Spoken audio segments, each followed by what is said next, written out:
भारत में honey trap का मतलब है किसी व्यक्ति को प्रेम, यौन आकर्षण या भावनात्मक संबंधों के जरिए फंसाकर उससे महत्वपूर्ण, गोपनीय या संवेदनशील जानकारी हासिल करना। यह एक प्रकार का जासूसी का तरीका है जिसमें मानव भावनाओं का दुरुपयोग किया जाता है।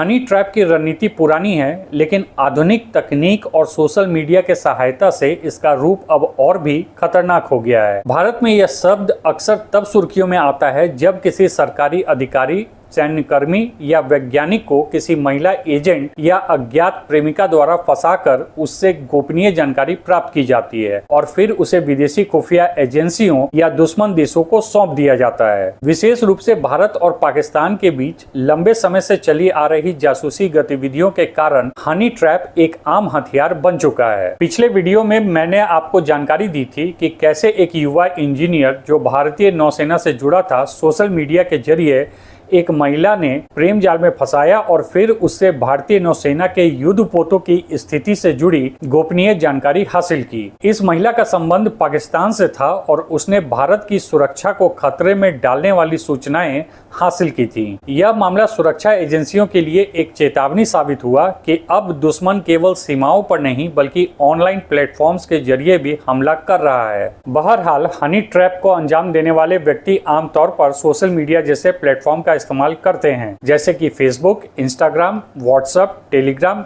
आदि। वे फर्जी प्रोफाइल बनाकर किसी टारगेट व्यक्ति को फ्रेंड रिक्वेस्ट भेजते हैं, उनसे भावनात्मक बातचीत शुरू करते हैं और धीरे धीरे एक ऐसा रिश्ता बना लेते हैं जिसमें टारगेट व्यक्ति को यह भरोसा हो जाता है कि सामने वाला व्यक्ति उससे प्रेम करता है या उसके लिए विशेष महत्व रखता है। जब यह विश्वास पूरी तरह स्थापित हो जाता है तब उस व्यक्ति से जानकारी मांगी जाती है या उसे ब्लैकमेल किया जाता है। कई मामलों में ऐसे लोगों को पहले प्रेम प्रसंग में फंसाया जाता है और फिर उनके निजी या अंतरंग वीडियो रिकॉर्ड कर लिए जाते हैं। बाद में उन्हीं वीडियो का इस्तेमाल कर उन्हें ब्लैकमेल किया जाता है और उन्हें धमकी दी जाती है कि अगर वह गोपनीय जानकारी नहीं देंगे तो उनके परिवार, समाज या नौकरी में उनकी प्रतिष्ठा खराब कर दी जाएगी। भारत में हनी ट्रैप का सबसे ज्यादा असर सेना और रक्षा क्षेत्रों में देखा गया है। कई बार देखा गया है कि सीमा पर तैनात जवान या नौसेना और वायुसेना के अधिकारी विदेशी महिलाओं या फर्जी सोशल मीडिया प्रोफाइल के संपर्क में आ जाते हैं और फिर उनसे वीडियो कॉल, तस्वीरों या बातचीत के जरिए संबंध बना लेते हैं। हनी ट्रैप की गंभीरता को समझते हुए भारत सरकार और रक्षा मंत्रालय ने कई बार सख्त चेतावनियां जारी की हैं। सैनिकों को प्रशिक्षण के दौरान यह सिखाया जाता है कि वे अनजान लोगों से सोशल मीडिया पर संपर्क न करें, अपनी पोस्टिंग की जानकारी न दें और निजी जानकारी भी साझा न करें। इसके अलावा सेना के भीतर साइबर सुरक्षा विभाग भी ऐसे मामलों पर नजर रखता है और संदिग्ध गतिविधियों की निगरानी करता है। फिर भी भावनात्मक दबाव और व्यक्तिगत कमजोरी के चलते कुछ लोग हनी ट्रैप में फंस ही जाते हैं, जिससे कि राष्ट्रीय सुरक्षा को भारी नुकसान हो सकता है। हनी ट्रैप केवल सेना तक सीमित नहीं है, कई बार यह राजनेताओं, पुलिस अधिकारियों, पत्रकारों, वैज्ञानिकों और बैंकिंग क्षेत्र से जुड़े लोगों के साथ भी होता है। कुछ मामले में महिलाओं को उच्च पद पर कार्य कर रहे अधिकारियों से दोस्ती करने और फिर उन्हें यौन संबंध के लिए फंसाने के लिए पैसे दिए जाते हैं। इन महिलाओं को प्रशिक्षित किया जाता है कि कैसे एक पुरुष के मनोविज्ञान को समझकर उसे झांसे में लिया जा सकता है। जैसे ही टारगेटेड व्यक्ति इन औरतों के जाल में फंस जाते हैं, उनके अंतरंग पलों का वीडियो रिकॉर्ड कर लिया जाता है और फिर उन्हें धमकाकर उनकी मदद से जानकारी, फाइल्स या फैसले निकलवाए जाते हैं। कुछ मामलों में तो विदेशी एजेंसियां इन महिलाओं को भारत भेजती हैं या फिर भारत में रह रहे उनके एजेंट्स का इस्तेमाल करती हैं।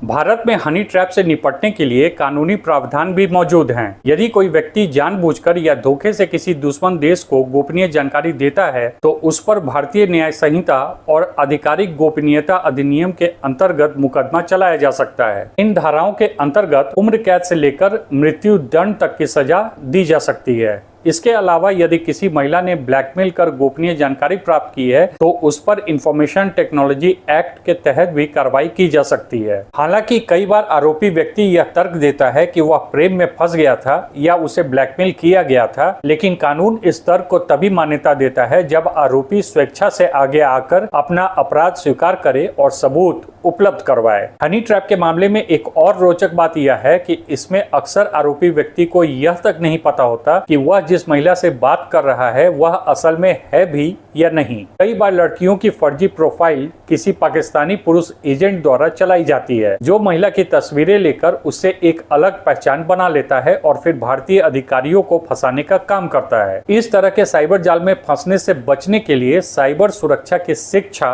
और सतर्कता बेहद आवश्यक है। भारत में अब रक्षा विभाग और खुफिया एजेंसियां अपने कर्मचारियों को नियमित रूप से साइबर सुरक्षा और हनी ट्रैप से बचाव के लिए प्रशिक्षित कर रही हैं। वे उन्हें बताते हैं कि कोई भी महिला जो बहुत अधिक आकर्षण दिखाए या जल्दी से भावनात्मक रिश्ता बनाने की कोशिश करे वह संदिग्ध हो सकती है। सार्वजनिक स्थलों, सोशल मीडिया पर अत्यधिक व्यक्तिगत जानकारी डालना, लोकेशन ऑन रखना या अजनबियों से वीडियो कॉल्स लेना हनी ट्रैप का पहला कदम होता है। आजकल आर्टिफिशियल इंटेलिजेंस तकनीक से वीडियो और ऑडियो को भी मॉर्फ किया जा सकता है, जिससे किसी को फंसाना और भी आसान हो गया है। इसलिए आम नागरिकों को भी यह समझना चाहिए कि हर आकर्षण के पीछे सच्चा प्रेम नहीं होता और हर प्रोफाइल असली नहीं होती। भारत में हनी ट्रैप अब एक बड़ा सुरक्षा खतरा बन चुका है। इसकी व्यापकता और इसके पीछे छिपे अंतर्राष्ट्रीय साजिशों को समझना आवश्यक है। हर नागरिक, विशेष रूप से वे लोग जो किसी महत्वपूर्ण सरकारी पद या सूचना तक पहुंच रखते हैं, उन्हें सावधान रहना चाहिए कि कहीं वे किसी के प्रेम जाल या यौन आकर्षण में आकर अपनी जिम्मेदारी से न चूक जाएं। हनी ट्रैप केवल एक व्यक्तिगत भूल नहीं होती, यह राष्ट्रीय सुरक्षा का उल्लंघन होता है और इसका दुष्परिणाम केवल उस व्यक्ति को नहीं, पूरे देश को भुगतना पड़ सकता है। यदि हम सचेत रहें, तकनीक की समझ रखें, भावनाओं पर नियंत्रण रखें और सोशल मीडिया पर सावधानी बरतें, तो हम हनी ट्रैप जैसे खतरनाक साजिशों से खुद को और देश को सुरक्षित रख सकते हैं। राष्ट्र की सुरक्षा केवल सीमाओं पर नहीं, हमारे मोबाइल स्क्रीन और सोशल नेटवर्किंग व्यवहार पर भी निर्भर करती है। इसलिए प्रेम के नाम पर किसी भी अजनबी की मीठी बातों के पीछे छिपे जाल को पहचानना और उससे बचना ही देशभक्ति का एक नया रूप बन गया है।